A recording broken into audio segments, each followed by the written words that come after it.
Okay, welcome everybody to our weekly connection.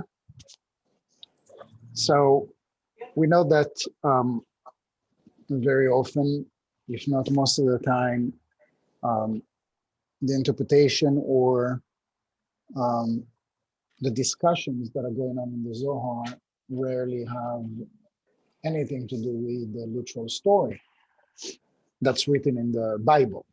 But still, there are some references here and there for us to have like some type of a background. And the background is after the passing of Joseph, who was the governor of the land. Um, the um, the ruler Pharaoh forgets about everything that the Israelites have done for him, for them. Again, in the literal story, and the Creator is asking Moses and his brother Aaron to come to Pharaoh and to let the people go. Let my people go. And so that's the story.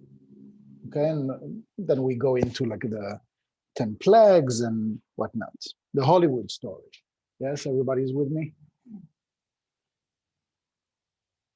Okay. So let's see what the Zohar, where the Zohar is actually taking us. רבי יהודה פתח ואמר, אשרי העם יודעי תרועה וגומר.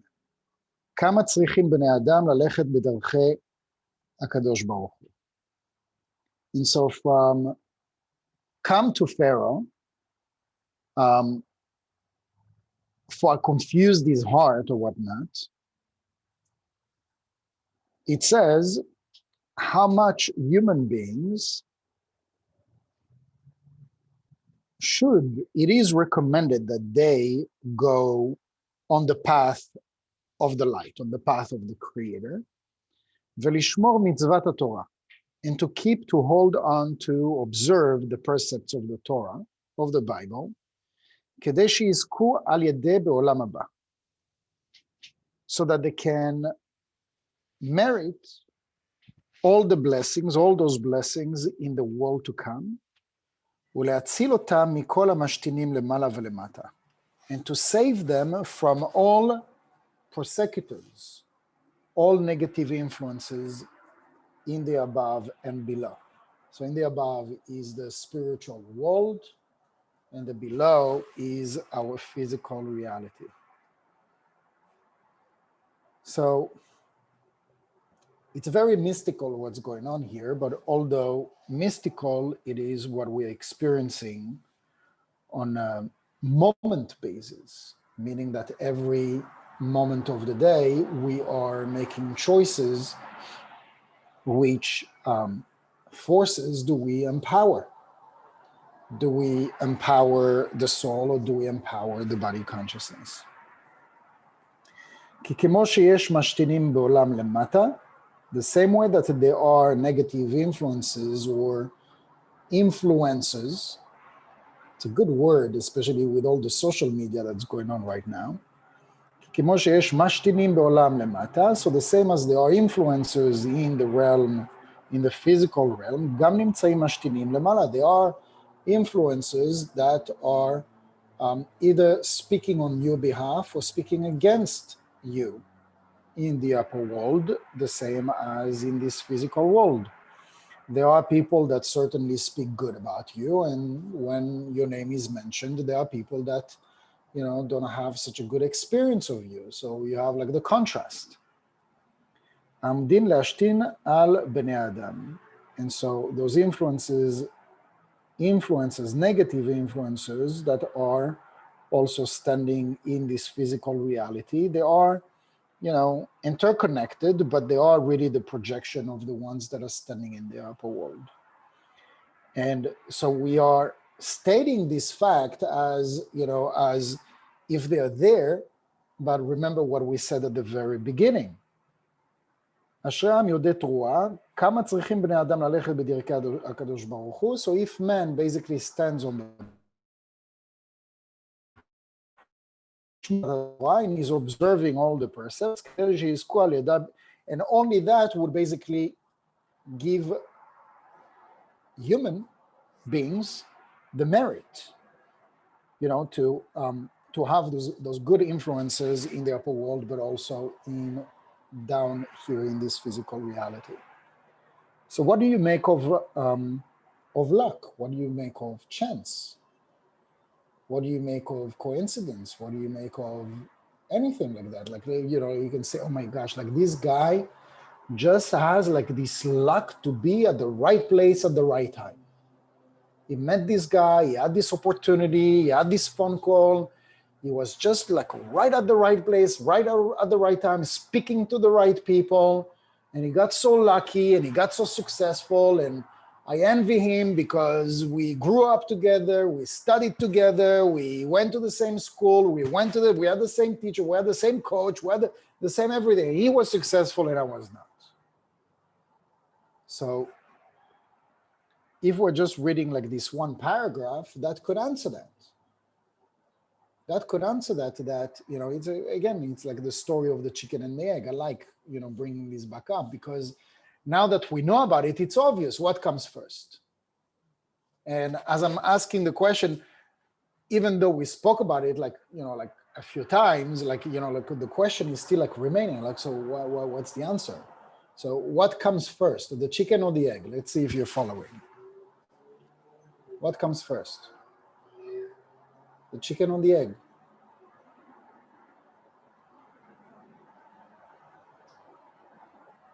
Oh, you still don't know? Oh, hold on. Hillary, what's the answer? Is it the chicken? Are you guesstimating or? Why is it the chicken? Well, you can't have the egg without the chicken. Or vice versa. Yeah. Mm-hmm. What's the answer? Ellen, what's the answer? I'm going back on mute.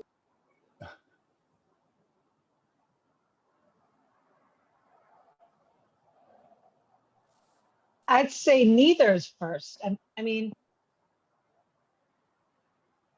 there was a creator that came before either one of them. So obviously we're not talking about the real chicken. We're talking about the metaphor. Where's Steve? Steve, we just had a conversation about it like this past week. So Steve. Yeah. What comes first? The light. Okay, but what, from the chicken or the egg, what comes first? The light. You're like playing Jeopardy, like, like that's the question and you give the answer. So what comes first? You're asking me? Yes. The light. From the chicken or the egg? From the chicken. The chicken, because the chicken is? You just said it. The light. You just said the vessel. I'm confused.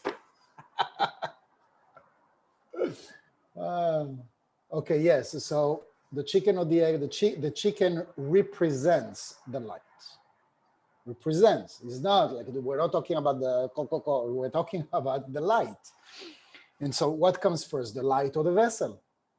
What comes first? Always the light. So if we come in, we're looking at this paragraph and we're saying, so man chooses to observe the path and the precepts of the Torah and would merit to have like the right influencers in this world and the world to come. And the good influencers are going to save them from all the destruction forces or the negative forces, negative angels above and below. The same as there are prosecutors, negative angels in the upper world, there are also negative forces in this physical world. There are people basically that are channeling or incarnating those forces. And the same forces basically are projected from the above.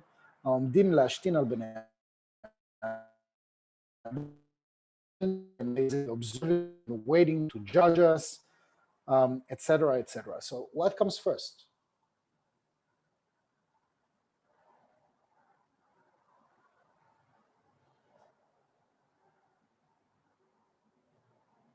What comes first?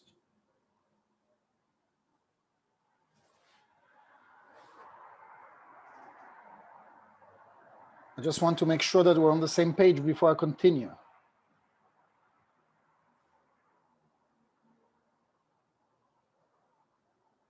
Anna, what comes first? Yehuda, I would say both. That's in my mind. Both you're referring to, I'm past the chicken and the egg already. Then you lost me. I'm a Okay. little lost. That's okay. So what comes first from the paragraph that I just read, translated, what comes first?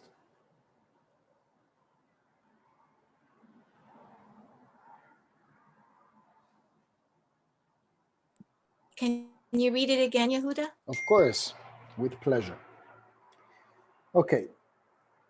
How much mankind, human beings, צריכים בני אדם ללכת בדרכי התורה, so how much human beings should, recommended that they go on the path, on the spiritual path, and to observe the precepts so that they merit to be in the right, in the good place in the world to come, and to be saved from all the prosecutors above and below.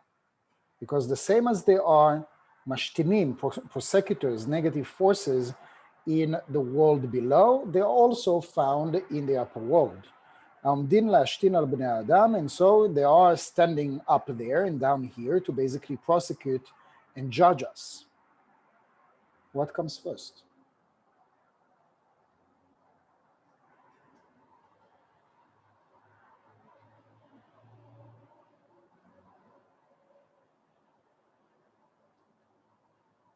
Esteban, what comes first? I have no idea. I just log in. I heard what you said, but I have no idea. No excuse, I just read the paragraph. No, that's what I'm saying. I have no idea. What comes first and what? From what I just said, like there are three stages here. Okay. Okay, so there is the one stage, there is the second stage, and there is second and third stage basically is similar because you created this or that, right? Where you can be judged here the same as You can be up there. judged, or you can basically connect to the energy of mercy of those that are going to save you from the ones that are going to judge you. So what is Okay, going so to determine that? By saying that, I'm saying, so what's going to be the cause? What's going to be like the root cause of you either being saved or you being judged? The good deeds you do. What? The good deeds you do, right? So in order to have merit, to be saved, first you have Okay. to do good things. That's good, but it's not what the paragraph says. I mean, it says something similar, but it says something very specific that I read like 3 or 4 times. Yehuda, Then you can be judged. Hey, Ruben, what's up? I think that we open the gates of judgment when we judge others. So if we avoid judging somebody else, we can be safe. I agree, that's beautiful, but that's not what the paragraph says. Okay. Is it saying, Yehuda, that we should act like the light? Yes, it's beautiful. I love everything that you guys say. But what did I read? I read it like 3 or 4 times. I think you said observe the precepts. Oh, that's right. Like I just like read it like 3 or 4 times. Like to be on the path of the Creator and to follow the precepts is what would cause a human being to not only be on the path, to remain on the path, and to receive protection from all those positive forces that would be your shield at the face of all those prosecutors in the upper world and those prosecutors in the physical world. I gave the example. What do you make of this guy that just happened to be at the right place at the right time? Coincidence? Is there such a thing as luck?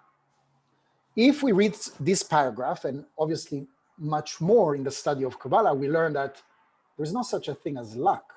Luck is, in translation in Aramaic, called mazalah. And mazalah is a metaphor for a level of consciousness or sphira that is called yesod. So for a person who observes the precepts and elevates himself to the level of yesod by doing everything that you said, like making the right choice and sharing outside of the comfort zone and observing and watching his thoughts and his words and his behaviors, all that you said would be like the means to the end. The means to the end is basically awakening the gates of mazalah, the gates of luck, that are not given randomly to a single person. There is no such a thing. So it's very possible, because we're limited with time and space, we don't know, probably nobody knows, when did this lucky person earned his access to mazalah. It can be in this lifetime, it can be 3 lifetimes ago. So this is why, from our perspective, human being having a human experience, we cannot judge and say, look at this, unhealthy, disrespectful, like unlawful person, mean person, lack of human dignity person, like to be so lucky. We can judge. Sure, in this given time, in this given moment in the past 5 years, this person has been like an evil person. But it's very possible that a year prior to that, or 3 lifetimes from now, this person has generated, populated so much positive energy from his or her actions, words, guidance, that they have led this person to earn. We don't know when we're going to earn this energy of mazalah that is going to be credited in the upper world. And that's never lost. So we've heard before, energy never gets wasted. Never gets wasted. So it's possible that right now you spend like all this time at trying to generate new leads, and you made like 150,000 phone calls, and you had only 1 sale, and you're discouraged, and you saw this and you saw that, and your Kabbalah teacher would come and say, it's so annoying, by the way. The Kabbalah teacher would come and say, oh, but energy doesn't go to waste. And you just want to smack the face of this person that tells you that, because you just spent like 3 months making phone calls and nothing came out of it. And so this person comes and says, no, energy doesn't go to waste. We just don't know when it's going to come. And so this is why it's so hard to stay faithful and positive.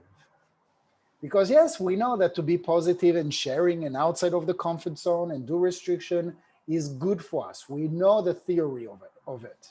But when we don't see the result of it right away, we doubt. What do you think is the lesson about Pharaoh? The lesson about Pharaoh is that he had many years of miracles at the hand of Joseph. The minute that Joseph left, no more Joseph, no more Israelites. The ones that saved the empire are becoming slaves. There is like a whole story about the whole slavery and the title of slave, what it really means. But the main takeaway from that is that he forgot after everything was done for him. So what is the seed level and what is the cause that's going to determine A or B? That we're lucky or that we're cursed? It's a scary word, but that's the case. When we are unlucky, when things are not going our way, when we're trying so hard and we don't see the result, people feel cursed. So it's not that we are. What is going to become our reality is how much belief system we put into that. So if we believe that we're cursed, we're going to be cursed. And that's going to be, what's going to draw our own physical reality, or simply put, our reality. So the seed level is how hard we stick to the spiritual path and follow the precepts. We don't have to know like all the 613 precepts. We just have to know a minimum of them. To act with human dignity covers all of them. So if you all day you focus on acting with human dignity, cover all the precepts. Sure, sharing, going outside of the comfort zone and watching our mouth and not speak evil speech and not judge with our eyes and with our intentions and not having doubts and like all the precepts that we have about kosher stuff and the holidays and all those are important. But if you have human dignity, according to Rabbi Akiva, one of those precepts can cover all of them. So you don't have to be a, like a religious Orthodox person, just do this one. And so you can say, but I'm a nice person. Everybody loves me. And I love everybody. That is when we are especially distant from people. Because when we're dealing with the people that are pushing our buttons, we try to stay away from people that are pushing our buttons. I had a conversation today, without going into too much details, that this person has a tikkun with an individual for the past many, many years. And so how do I do to get rid of this? How do I do to get rid of this person as my tikkun? Because we believe that an individual or a boss or a situation is our tikkun, is the root of our karma. But again, if we're going back to the chicken or the egg, or what comes first? What comes first when there is a person that makes you feel rejected, sad, unwanted, unloved, rejected, or abandoned, or whatnot? What comes first? So the mental or even the emotional would say, what do you mean? Like, this person makes me feel this way. So the person is a great trigger at what they do and how they do it and how they operate. But they make me feel in a way that awakens these emotions that's always been in there. It could have been like 6 years, 5 years, 5 lifetimes. And the experiences and the people that are around us are serving our movie, our human experience, to learn what is it that I need to learn with what I'm feeling right now. Why is that in me to experience that with this individual to begin with? So when we pass the test and we've learned the lesson, we're going to go back to this person that used to, for years, trigger those negative feelings and say, thank you, because without you, I wouldn't be able to let this go, overcome this, forgive this, and move on. This person played an amazing role of a trigger. So there are multitude, endless of reasons of people, of situations that are playing great role of being the trigger. But what we want to come down to is, what is the seed level? What is the chicken in this situation? And the chicken or the seed would never be that this person makes me feel in a certain way. I've been feeling in this way actually before this person, if we're honest with ourselves. I've been feeling like that when my school teacher told me A or B, or when my spouse, my first or second spouse, told me such and such. Do you follow what I'm saying? Yes? So people divorce because they believe that once they divorce, they're going to get over their tikkun. Your tikkun didn't go anywhere. You got rid of the person, but the tikkun, what you came to work on, is still there. So maybe that's going to lead you to a stronger place. And the next time that you're going to face it, you got to such a place of, that's it, no more, that situation actually helps you to say, to stand up for what is valuable for you and what is good for you, what makes you feel good, what makes you feel light, what makes you feel nurtured. And that was like a phase that you're done with this phase because it's not nurturing you anymore. It's a very important question. How do you know that you got rid of it? How do you know that you still need to be in a certain situation? Is that a situation or this relationship still serving you in a certain way, nurturing you in a certain way? Anyway, going back. אלו שמקיימים מצוות התורה, so it's part of the answer that we just gave. So those that are observing those precepts, והולכים בדרך הישר, and are going in the way of the light, ביראת אדונם, and having certainty, faith in the Creator, כמה הם מליצי טוב.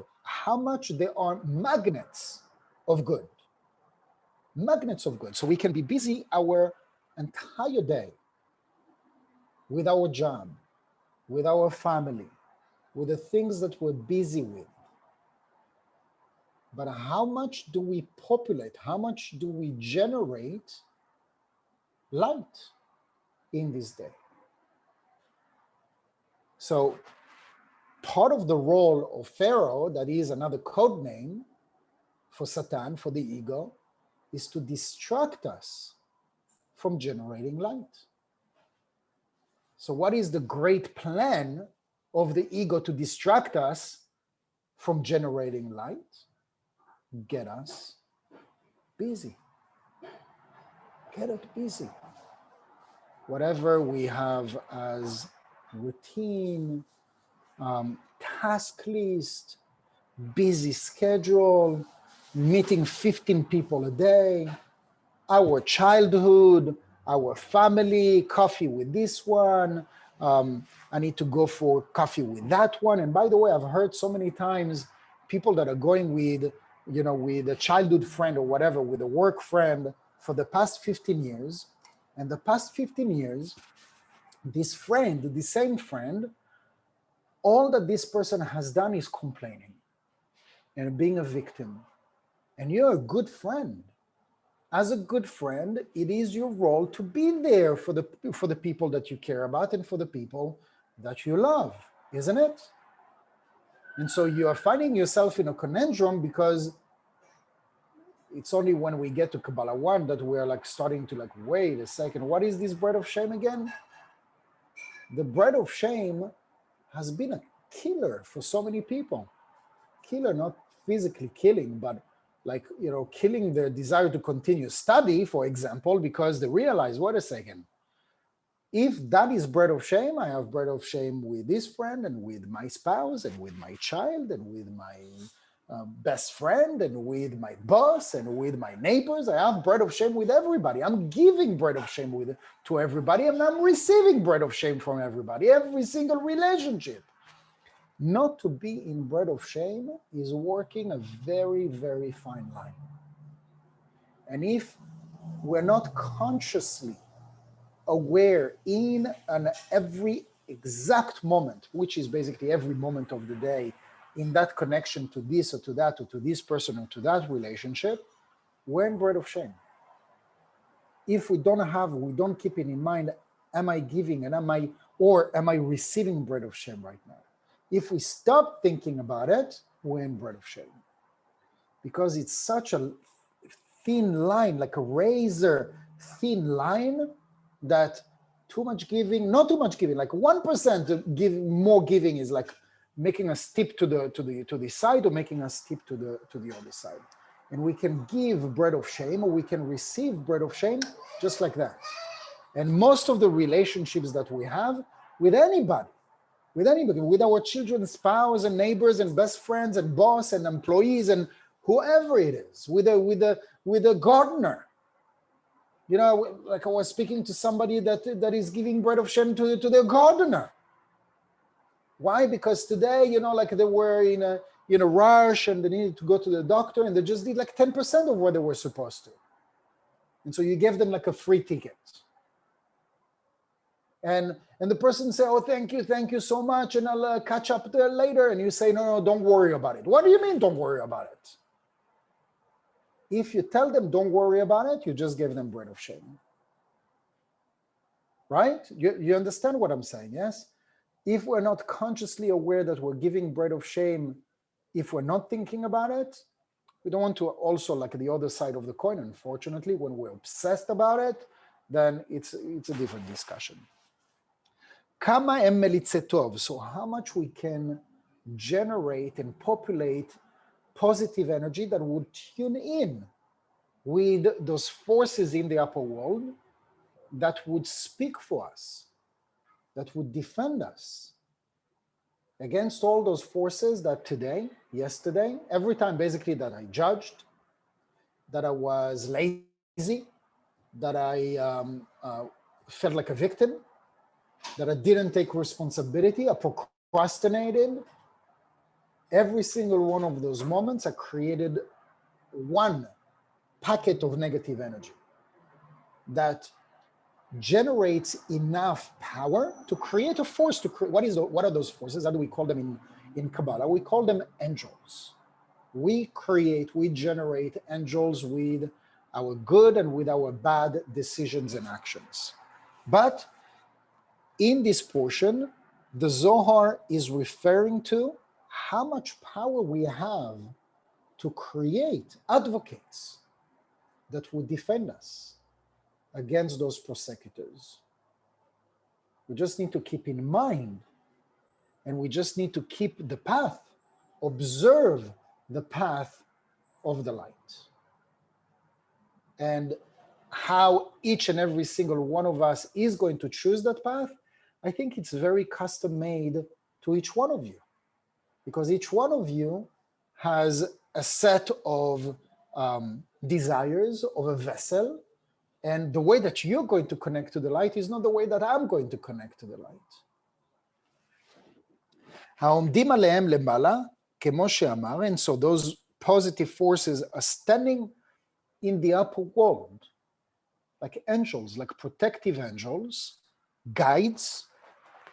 אם יש עליו מלאך מליץ אחר וגומר, so if, God forbid, that there is like negative angels that hovers over us, and how do they influence? This is what they do. They influence, they whisper all sorts of thoughts and all sorts of ideas that we make ours, right? Like we hear an idea in our mind and we make it ours right away, that it's good or that it's bad, by the way. Very tempting and so much easier to follow the negative ones, because first of all, it feels like it's me, like you don't think, Kabbalah 1, Kabbalah 2, Kabbalah 3, how the evil inclination functions, and it starts with that. So we never think, oh, wait a second, is that idea coming from my evil inclination or from my negative angels or from my soul or my positive angels? My advocates or my prosecutors? Who is that desire coming from? Who is that thought coming from? I'm thinking about myself, basically, like I've been doing this for the last 20 years. I'm thinking about just about today, about the thoughts. Actually, I thought about it like a couple of times. But there are tens of thousands of ideas and thoughts that are flowing through our mind every single day. How many times did I stop and say, is that really coming from my soul or from my, maybe twice. Twice out of like 10,000 thoughts that I had already today, it's nothing. It's nothing, and that brings again a little bit more awareness of how much lack of control we have over our life, over our desires. We're talking here about our desires, because those thoughts and a multitude of thoughts that are going to go in a specific direction, let's say about, like eating something that you're not supposed to. How many angels have worked so hard, tirelessly, and without any condition, because it is their program. Their program is to influence us in a tiny short circuit. Tiny desire to receive for the self alone. It's so insignificant that you don't stop and ask, is that good for me? You don't stop because it's insignificant. Such a tiny little speck of nothing. But when you accumulate all of it, and you make an assessment at the end of the day, at the end of the week, which forces have dominated my mind over the past day. And so the more we are aware of our thoughts, the more we'll become aware of our desires. And desires comes after, because the seed would be the thoughts. And actually the seed of those thoughts would be those angels that are influencing us. And the seed of that would be how every single day when I wake up, which path am I choosing? It's like going down the rabbit hole. So we think, oh, I want to go to the theater. Prior to going to the theater, what was the cause of that? And what was the cause of that cause of that cause?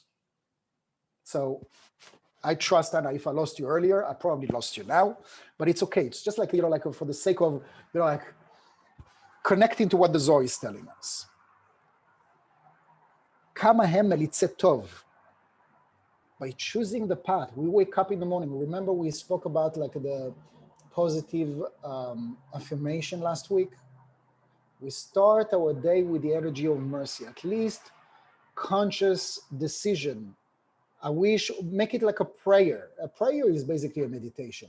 I wish that this day is going to be made of only positive things, and that the universe, light, God is going to give me opportunities to be merciful and forgiving and loving. So call it meditation, call it prayer, call it setting your mind or your intention or your affirmation, whatever it is. Like starting your day, the seed level in this way, you're choosing already. Today, I want this day to be set, to be grounded, as this is going to be a day of light.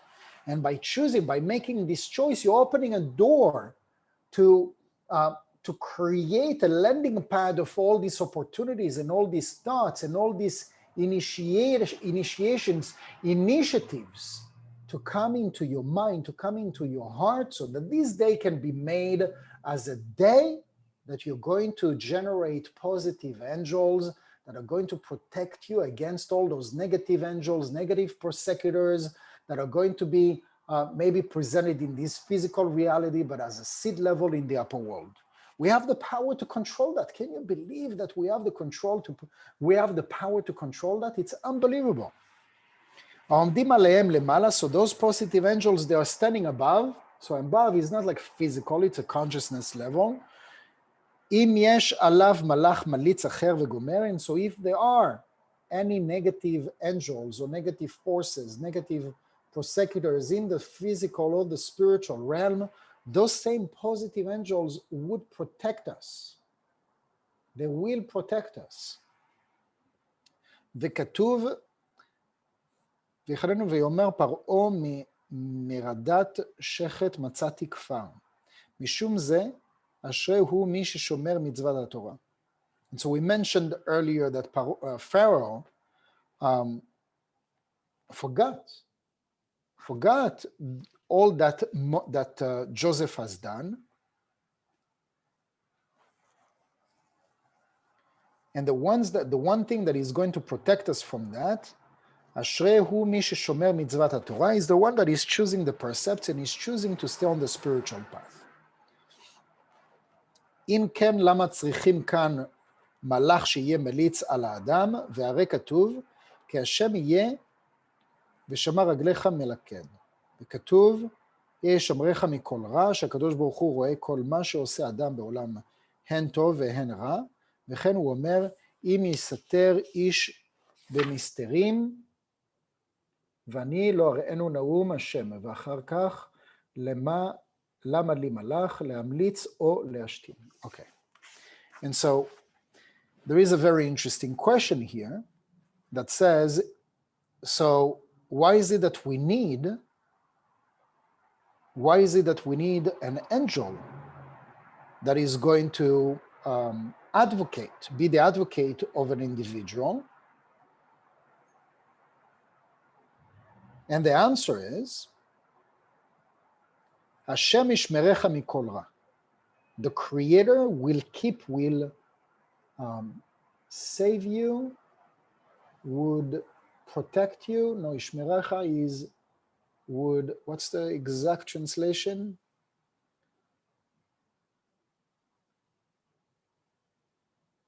Hold you from. I mean, like down the line is that the Creator would protect you from all evil, because the Creator sees all that man does, let it be good or bad, and there is nothing really that we can conceal from the Creator, because the Creator is in everything.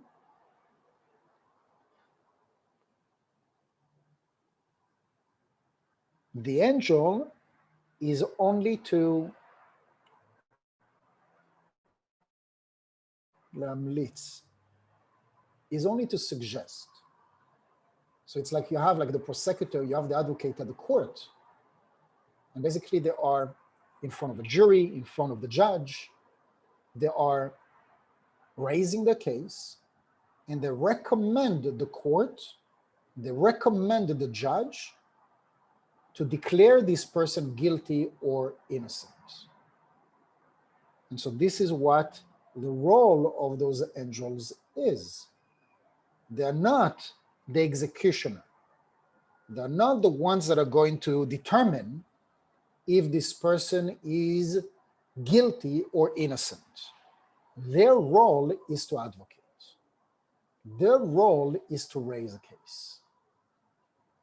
So we sometimes use this expression as I raise my case, right? But you only use this expression when an individual gave you the reasons. And so you ask the person, usually we are trapping a person into, see, I raise my case. This is what those angels do, the good and the bad. Their job is to raise against us or for us in our favor.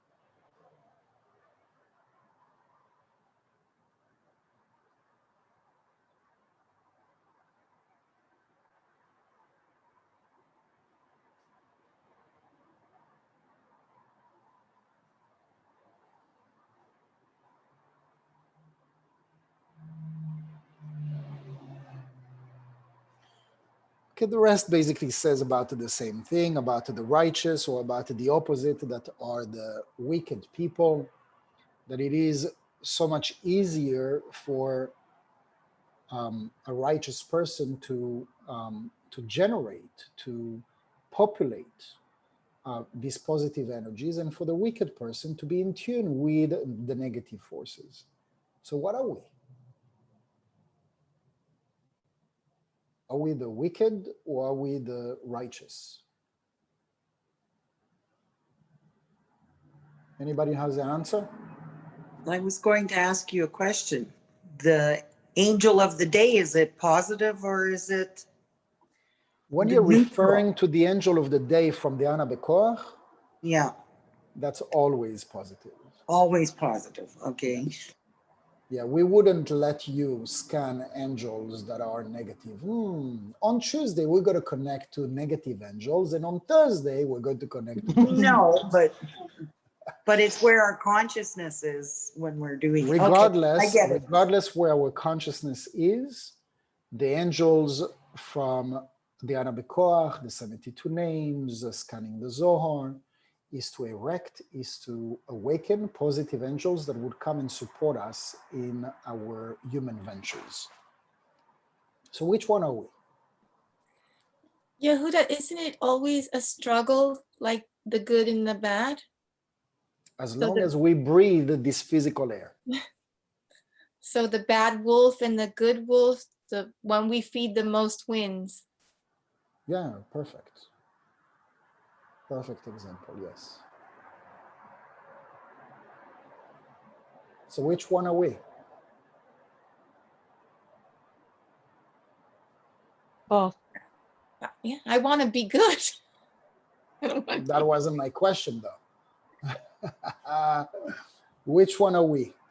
Are we the wicked or are we the righteous? 99% wicked.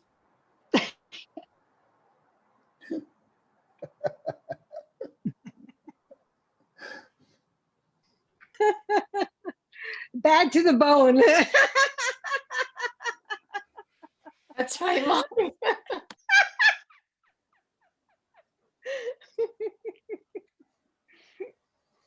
So if we take everything that we spoke about until now, what do you think the answer is?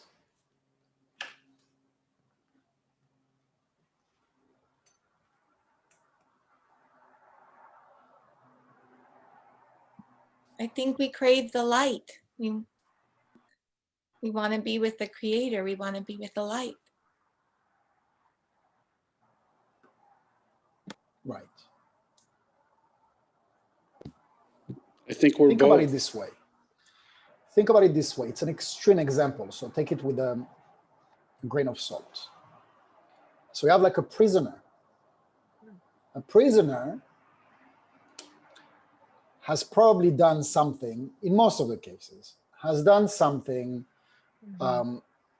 to basically go to prison. Right.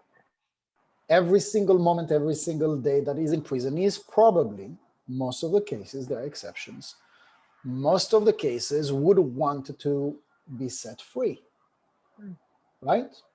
Yeah. Their desire to be free is one thing, but is that setting them free? Let me ask another question. They have a desire to be set free, but what is it that put them in the prison to begin with? Themselves. Beyond themselves, what is it that put them in a prison to begin with?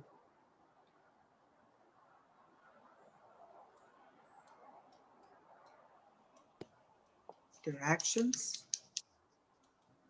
The action comes after. What Oh, brought that action? The The idea? desires that they have. yeah, the thought.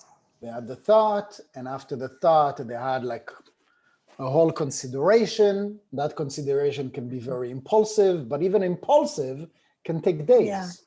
can take Yeah. hours. Or years, even years. Mhm. So Yeah. once they made up their mind, that followed up with an action, Right. right? So from Right. the initiation of the thought, the desire, figuring it out and whatever, impulsive or not impulsive, they took an action which led them to end up in prison, Right. right? So overall, they caused themselves to go to prison. Mhm.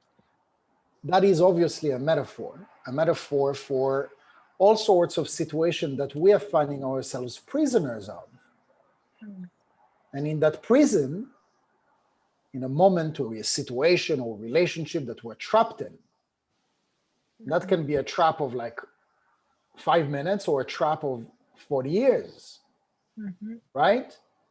Yeah. What is it that caused us to get into that situation to begin with, if it is not, again, a thought, figuring it out, a desire, and then a choice? You made a choice. Mhm. At some point, I had a conversation long time ago, but unfortunately, it happens a lot, with a person that I'm not sure she really wanted to confess that she really got married many years ago because of financial security. Mm. Doesn't happen a lot, but it happens. Mhm. And so this person married for the wrong choice. Right. For 25 years, this person didn't have such a good marriage, Mm. right? Right.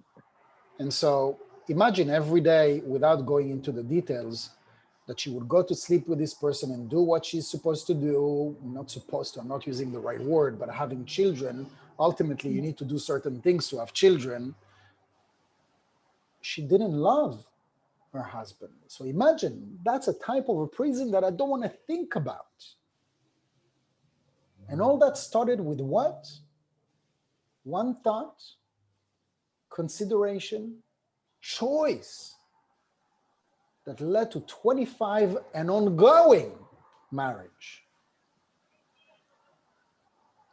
Not thinking about it all the time, but having an okay marriage, not loving the person that you are with, hoping that it would be better, is constant.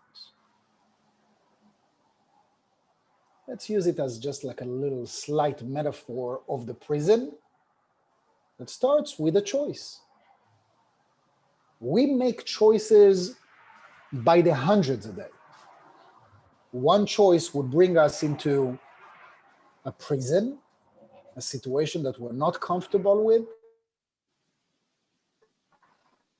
wish we would have chosen something else. And some choices would make us feel really proud of ourselves, would make us feel more connected, happier. We just want to become more cognizant, more aware of the choices that we make, so that they would create more situations where we're more fulfilled and therefore more connected, rather than more situations where we are more feeling like a prisoner. Forget about the word prisoner, unhappy. Does it make sense? So that's it. That's all I had in mind today. Thank you very much. Oops, I just looked at the time. Spoke way over time. You need to stop me. All right. Thank you very much, everybody. And I'll Thank see you. you. Thanks, Yehuda. Thank you. You're very That was welcome. great. Thank you so much. Thank you. Thank you. Bye-bye. Bye-bye. A great week. Bye-bye.